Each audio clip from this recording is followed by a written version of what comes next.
Hello students, welcome back to our channel. Students, अभी तक हमने आपके साथ सपोर्टिंग मटेरियल के सॉल्यूशन में फर्स्ट 20 क्वेश्चंस डिस्कस कर लिए हैं। इस वीडियो में हम नेक्स्ट 5 क्वेश्चन डिस्कस करेंगे जो स्टार्ट होते हैं क्वेश्चन नंबर 21 से।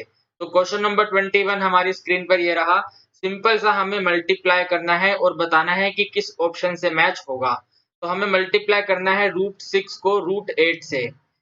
तो स्टूडेंट्स, बहुत ही सिंपल क्वेश्चन है। अगर आप रूट के अंदर 6 को 8 से मल्टीप्लाई करोगे तो 6 8 जा क्या होता है बच्चों? 6 8 जा होता है 48। तो हमारे क्वेश्चन का आंसर आया √48। लेकिन आप देख सकते हैं किसी भी ऑप्शन में √48 नहीं दिया हुआ। तो हमें अब 48 को थोड़ा सा और सोल्व करना पड़ेगा और हमें √48 को सोल्व करने के लिए इसके फैक्टर बनाने पड़ेंगे। तो सबसे छोटे नंबर से स्टार्ट करेंगे। तो 2 2 जा 4, 2 4 जा 8। दोबारा से 2 1 जा 2, 2 2 जा 4। फिर दोबारा से ये 2 6 जा 12। फिर दोबारा से 2 3 जा 6 एंड लास्ट में 3 मल्टीप्लाई 1। देखिए बच्चों, रूट का मतलब होता है कि आप उसमें से 2 नंबर्स के पेयर कॉमन ले सकते हैं। जैसे कि यहाँ पर ये 2 दो टाइम आ रहा है और यहाँ पर फिर दोबारा ये 2 दो टाइम आ रहा है। तो इन दो 2 को हम रूट से कॉमन लेके लिख सकते हैं। यानी कि सबसे पहले हम इसको लिखेंगे कि 48 की वैल्यू जो है वो है 2 मल्टीप्लाई 2 मल्टीप्लाई 2 मल्टीप्लाई 2 मल्टीप्लाई 3। फिर हम इसमें से दो दो के पेयर बाहर निकाल देंगे। तो फर्स्ट पेयर ये 2 निकलेगा और सेकंड पेयर भी ये 2 निकलेगा। तो हम इसके नीचे लिखेंगे 2 को कॉमन लेने के बाद एक बार इनका पेयर निकला 2, फिर मल्टीप्लाई एक बार ये पेयर निकला 2, ये 3 रह गया ऐसे ही रूट के अंदर, तो वो रूट के अंदर ही रहेगा।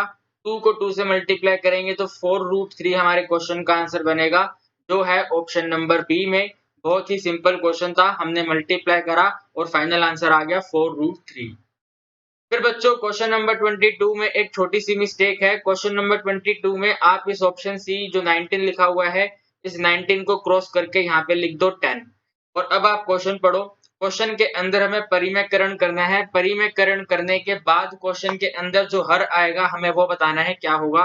यानी कि रैशनलाइज करने के बाद जो डिनोमिनेटर आता है वो हमें बताना है क्या होगा। तो देखिए बच्चों, जब भी हम रैशनलाइज करते हैं तो उसका जो डिनोमिनेटर रहता है, आपको याद होगा जब भी आप रैशनलाइज करते हैं जो भी डिनोमिनेटर की वैल्यू रहती है वो क्या रहती है? वो रहती है a² माइनस में b²। ये हमेशा ट्रू होता है। डिनोमिनेटर हमेशा a² माइनस में b² रहता है। तो प्यारे बच्चों, a की वैल्यू क्या है? यहाँ पर देखो, a की वैल्यू है 3√2 और b की वैल्यू है यहाँ पर 2√2। तो हम यहाँ पर a की जगह पे लिख देंगे 3√2, फिर इसका स्क्वायर, माइनस करना है b, तो b की जगह पर 2√2 और फिर इसका स्क्वायर।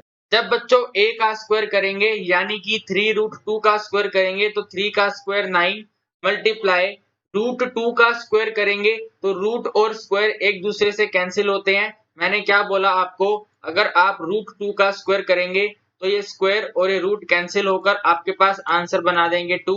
तो 9 के साथ मल्टीप्लाई होगा 2, फिर माइनस।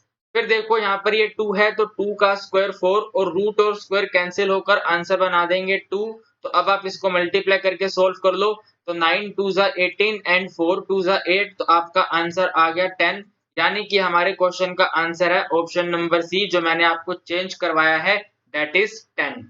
क्वेश्चन नंबर 23 के अंदर बच्चों आपको 4 ऑप्शंस दिए गए हैं। अगर आप इन 4 ऑप्शंस को सोल्व करते हैं एक्सपोनेंट और पावर के रूल्स लगाकर, तो आपको बताना है कि किस ऑप्शन के अंदर आपके पास इक्वल टू में a आएगा। तो एक एक करके सोल्व करना स्टार्ट करेंगे। सबसे पहले सोल्व करेंगे ऑप्शन नंबर ए को।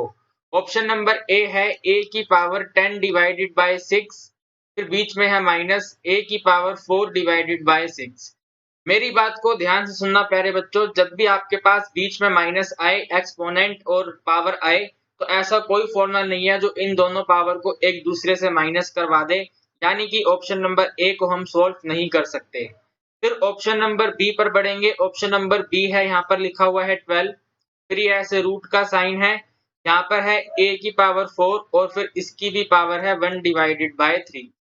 तो देखो बच्चों, ये जो 12 है ये 12 ऐसे ही रहेगा। रूट के अंदर a की पावर 4 और 1/3 है, तो इसके अंदर हम रूल अप्लाई करेंगे a की पावर m और उसकी पावर n। तो पावर आपस में क्या हो जाएंगी? मल्टीप्लाई, यानी कि a की पावर m मल्टीप्लाई n। तो इसको लिख देंगे a की पावर 4 मल्टीप्लाई 1/3। इसको सिंपल लिख देंगे 12 एज इट इज रहेगा। ये बन गया a की पावर 4 डिवाइडेड बाय 3। ये क्या बन गया बच्चों, a की पावर 4 डिवाइडेड बाय 3। अब आप मेरी बात को ध्यान से सुनना, अगर a की पावर 1 डिवाइडेड बाय n होती है तो हम इसको लिखते हैं n रूट ऑफ a।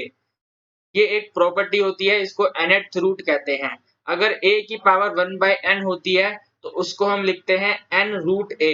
और हमारे क्वेश्चन में n की वैल्यू है 12, तो यहाँ लिखेंगे 12th रूट ऑफ a। इसको रीड करेंगे 12th रूट ऑफ a, तो इसके अपोजिट में आएगा a की पावर 1 डिवाइडेड बाय 12।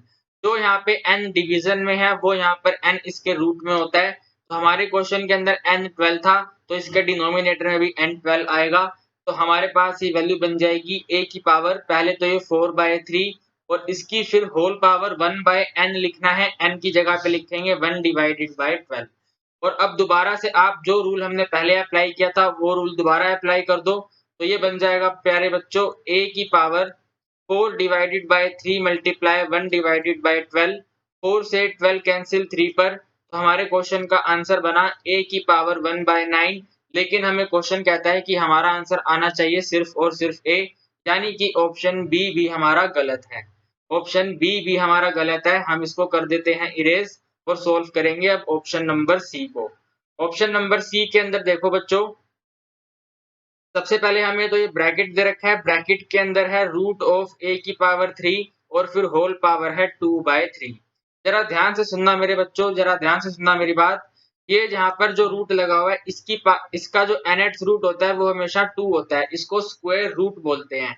तो अगर यहाँ पर बच्चों 2 है और ये स्क्वायर रूट है तो आप क्या लिखोगे, a क्यूब, तो a क्यूब रहेगा। इसकी होल पावर जब रूट हटेगा तो वो बनेगी 1 डिवाइडेड बाय 2 और फिर मल्टीप्लाई, क्वेश्चन के अंदर पावर दी हुई है 2/3।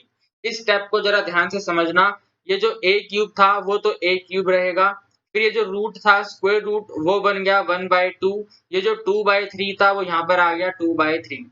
अब आपको सभी पावर को कर देना है मल्टीप्लाई, तो a सेम रहेगा, वैल्यू बनेगी 3 मल्टीप्लाई 1/2 मल्टीप्लाई 2/3।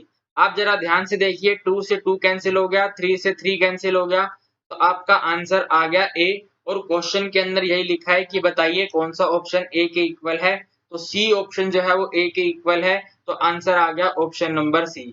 23rd क्वेश्चन बच्चों बहुत टेक्निकल क्वेश्चन है, इसी तरह के क्वेश्चन आपके पेपर में आएंगे, एमसीक्यू में आपको पूरे सोल्व करने पड़ेंगे। फिर देखिए बच्चों क्वेश्चन नंबर 24 के अंदर हमें बताना है कि अगर हम दो इर्रेशनल नंबर यानी कि अपरिमेय संख्याओं का गुणनफल करते हैं तो वो दिए गए ऑप्शन में से किससे मैच होते हैं। तो मान लेते हैं बच्चों हमारे जो दो इर्रेशनल नंबर हैं वो एक √2 है और दूसरा नंबर √3 है। ये मैंने फर्स्ट केस माना। फिर हम इसके साथ यहाँ पे एक सेकंड केस मानते हैं, एक नंबर √2 और दूसरा नंबर भी √2। एक नंबर भी √2, दूसरा नंबर भी √2। फर्स्ट केस के अंदर एक नंबर √2, दूसरा नंबर √3। आपको करना है इन दोनों को मल्टीप्लाई, तो √2 मल्टीप्लाई बाय √3। ये मैंने अभी आपको थोड़ी देर पहले बताया, ये बनता है √2 मल्टीप्लाई बाय 3। तो √2 मल्टीप्लाई 3 बन जाएगा √6। √6 कैसा नंबर है, ये एक इर्रेशनल नंबर है। ये कैसा नंबर है, एक अपरिमेय संख्या है। अगर हम यहाँ पे मल्टीप्लाई करेंगे √2 मल्टीप्लाई √2, तो बच्चों आपके पास आंसर बनेगा √2 मल्टीप्लाई 2। 2 मल्टीप्लाई 2 करेंगे तो वैल्यू बनेगी 4, या फिर 4 लिखने की जरूरत नहीं है, अभी मैंने आपको बताया था कि दो पेयर रूट से बाहर आ जाते हैं तो 2 बाहर आ जाएगा और मल्टीप्लाई में क्या बचेगा, 1 बचेगा, क्योंकि रूट के अंदर कुछ भी नहीं है। तो इसका सिंपल सा आंसर कितना आ गया, 2। और 2 क्या होता है, एक रैशनल नंबर होता है, यानी कि परिमेय संख्या होती है। यानी कि बच्चों मैंने जब फर्स्ट केस के अंदर मल्टीप्लाई करा तो आंसर आया इररेशनल, सेकंड केस में मल्टीप्लाई करा तो आंसर आया रैशनल। तो हमारे इस क्वेश्चन का आंसर बनेगा, कभी कभी रैशनल आता है और कभी कभी इररेशनल आता है, यानी कि ऑप्शन नंबर डी। आंसर क्या बनेगा बच्चों, ऑप्शन नंबर डी।